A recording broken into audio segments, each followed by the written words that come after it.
Hello and good morning. It's very early in the morning here, but still. I have one question for everyone out there. I think this is one of those sort of questions that has cropped up quite a bit lately. Do you care how many discs a game is on? No? Well, neither do I really. To be honest, if it's got more discs, the more data, the longer the better the game. Surely that's what it means. Well, if you do care, well then, I don't see why. Rage is coming out in a couple of weeks or something, and it's got 3 discs on the Xbox. Yay! A game that might actually be worth playing. But then again, it might not be. It doesn't look like my favourite sort of game. And it's also an 8 gig install on a PS3 for you computer geeks. I Am Alive, that game that was started 5 years ago. You might have heard of it. You might have even seen the trailer 5 years ago at E3.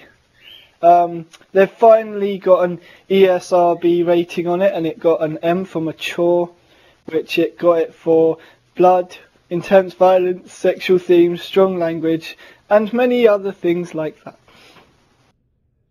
Ubisoft have also actually brought out the gameplay trailer that they leaked, then went, oh no, oh my god, you shouldn't have done that, and then they took it back in.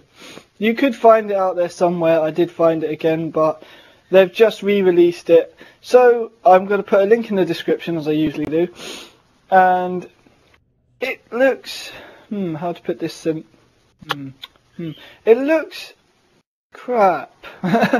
It's one of those sort of games. And they've just announced that it's not going to be an actual Xbox title, retail title. It's going to be an arcade game. So after 5 years, Ubisoft, you have gone, oh, this game is so rubbish, we've got to put it on the arcade. What the hell?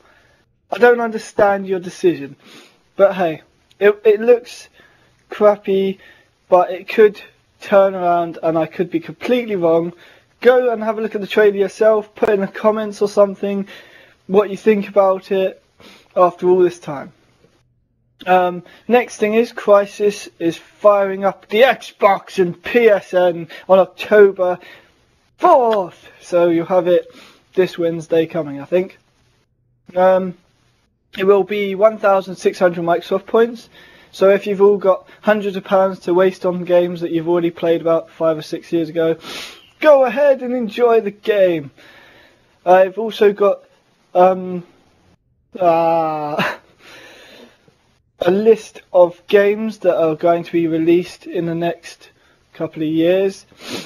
If any of you have played Avatar, which Ubisoft made, James Cameron is working with them to make 2 more, and I feel like smashing my head on a bedpost. It's just, oh my god. Why do we need more Avatar? Why do we need it? We don't. Avatar's not that good. The game was rubbish. At least make the game better then. It's ridiculous. I have a small piece of film news because I liked the first one, so I thought, I know what I'll do. I'll put it in my broadcast so everybody else knows that Wanted 2 has been announced and it's started being filmed. Apart from that, I've got a small rundown of other things like Shank 2 has been announced. If you played the first one, it was an Xbox arcade game. It was a platformer, stabby, slashy thingamajig. I didn't really like that much, but maybe the second one will turn it around for us all. Okay, down to the releases of this week. Coming, not this last week, this week coming. The release on this Friday coming, we've got Rage, which you can get from Game with Collector's Edition for £40 or so, with the comics and stuff and in-game stuff and a DVD, which I don't know what it is, but hey, if you go and buy it, you'll be able to see what it is. Dark Souls is coming out. NBA as well. 2K12. Don't know why anyone still plays those, but never mind. Tropico 4, after it got pulled back the other week. And you've also got Power Up Heroes for Kinect by Ubisoft. Thank you for watching.